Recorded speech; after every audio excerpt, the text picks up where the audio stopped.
For Smart Money Monday today, we continue the topic of taxes, and I know this covers a lot of information, so let's get right to it.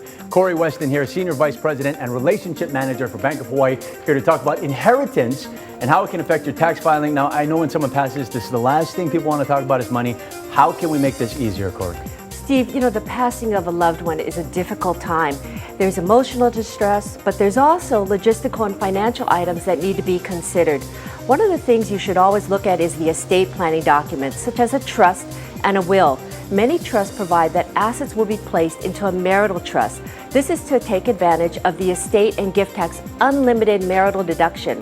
Other assets may be placed into a credit shelter bypass trust, sometimes called a family trust. This trust is utilized to take advantage of the federal and estate tax exemption, which in 2016 is $5.45 million.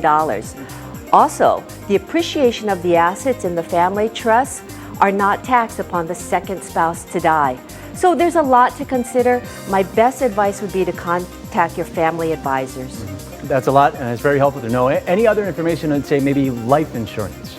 Steve, this is really a good question, and it causes some confusion a lot of times, is because the insurance proceeds from a life insurance are not subject to income tax. However, they are subject to estate taxes. Also, an individual bequest of a specific item or amount is usually not subject to income tax. So for example, if Auntie leaves you $100,000 or that gold Plumeria Hawaiian bracelet, you probably won't pay taxes on that. Okay, now lots to consider when it comes to inheritance. Next week, we're going to cover IRAs or individual retirement accounts. For Cori Weston, I'm Steve Uehara.